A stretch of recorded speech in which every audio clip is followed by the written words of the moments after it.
In this video, I'm gonna show you 5 of the best decorations in Monster Hunter World and why you should be using them. Now let's get it. Before we get started, I do want to say that this list is my opinion. I honestly don't believe there's a best list, but this is the list that I find that works for me. If you have others, please leave those in the comment section below. Also, if you're new to the channel, you're just checking me out for the first time, please hit the subscribe button at the bottom right hand corner of the screen. Now let's get into the video. Coming in at number 5 on the list is the Brace Jewel 3. Now this jewel gives you the skill Flinch Free, which at level 1 prevents knockback. The reason why I even put this on my list because you only need one slot of a level 3 to use this ability, and you only need one level of this ability to get the use out of it. Now the use is if you're with your teammates or with other players and the monster's down, you're all going for the same attacks, you won't flinch from your teammates' attacks. Therefore, you can get in your full combos. Now, this is really helpful, especially when you're with longsword wielders or even dual blade wielders or even long greatsword users. So you can get in your full combos. Now, I find that you also you can get this pretty early on. You don't have to even face any agitated monsters. I think I got this just from one of my high rank missions, so I know for a fact I can get this from high rank missions, and it's really not that rare. So that's one of my favorite. Also, I did mention this in my last video. If you didn't see it, please go check it out. I'll leave an annotation in the top right hand corner. Coming in at number 4 is the Attack Jewel 1. Now this gives you the ability Attack Boost, which at level 1 gives you Attack 3, level 2 gives you Attack 5, and level 3 gives you Attack 9. And once you get level 4, it starts giving you 12 plus 5% affinity, and then it just keeps increasing as you go down. This is really helpful, especially if you're not really building an attack-based build. You can get in some extra base damage into your builds, and also it's super perfect if you even have an attack build because you won't have to put in a certain amount of pieces, and it's only a 1 jewel slot, which is a great abundance of, and you can put a lot of those jewels in. Also, I really don't know what quest to farm is to get these. I only have 1 in my possession right now. I really want more. If you know what quest, what threat level agitated monster missions I should be farming, please leave that in the comment section below, because the brother needs these jewels, because I find these jewels very valuable and pretty useful in most builds. So yeah. Coming in at number 3 on the list is Sharp Jewel 2. Now the Sharp Jewel 2 give you the Adagaron set bonus for protective polish. Now this is super useful because it prevents your weapon sharpness from decreasing for a whole minute. Now first of all, you don't have to deal with your sharpness decreasing for a minute, which is super useful for keeping your damage numbers up, especially if you have weapons like the dual blades or the hammer that decrease in sharpness pretty quickly. Also, it has really good synergy with weapons like Handicraft, so you can get your sharpness up to white, just a little bit of white sharpness, and then you can sharpen your weapon, and then you will have a whole minute of white sharpness.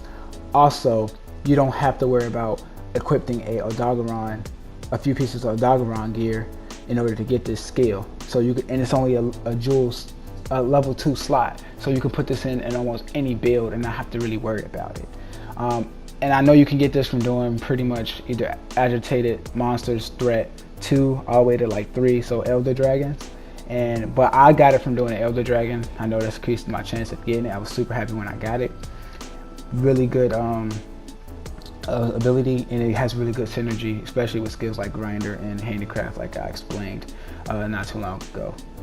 On to number 2 on the list is the Tenderizer Jewel 2. Now the Tenderizer Jewel 2 gives you the skill Weakness Exploit, which at level 1 increases your affinity for attacks that hit the weak point by 15%, and the level 2 increases it by 30%, and the level 3 increases it by 50%. And this comes in handy because in Monster Hunter you're always hitting a weak spot. So this skill has really good synergy with Diablo's weapons, which are basically the strongest weapons in the game for those weapon sets, but they also have this negative affinity that comes with them. So if you have 25% negative affinity but 50% increased affinity on weak points, you're not gonna get any blue procs which decrease your damage. And also, I just know one of the main, from what I've seen what other people are using and myself, is one of the main abilities you need in pretty much any set.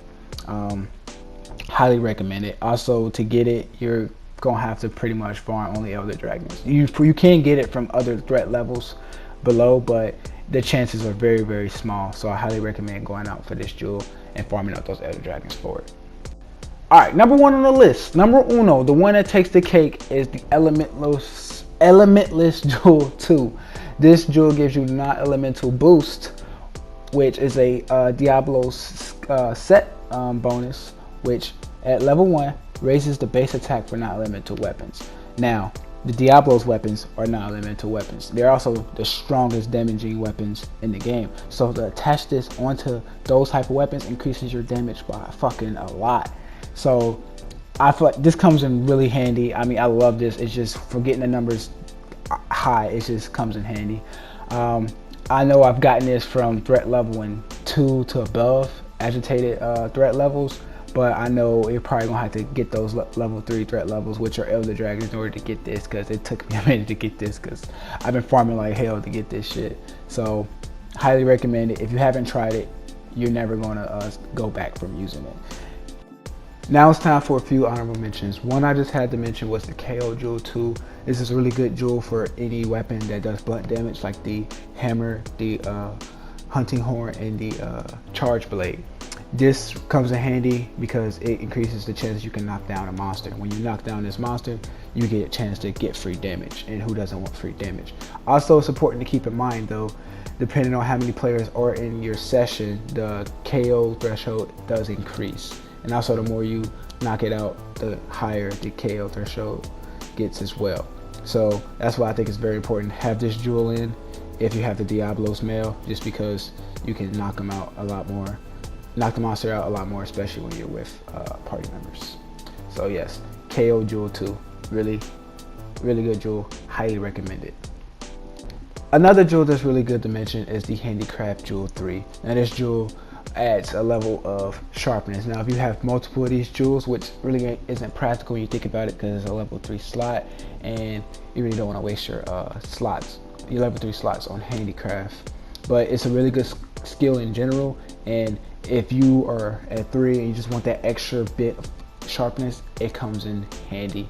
And overall, it's just a really good skill, and I feel like no one really feel like it'd be a waste to have this skill. And it shouldn't be taken for granted, because sharpness is very important to Monster Hunter. Something I had to learn the hard way from fighting monsters with red sharpness and wondering, why the hell my fucking weapon's bouncing? And with that being said, please let me know what your favorite decoration is in the description box below. Also, if you want to see more videos like this one, then hit that subscribe button in the bottom right hand corner of your screen. Thank you guys so much for watching. I'm Oz99. Peace.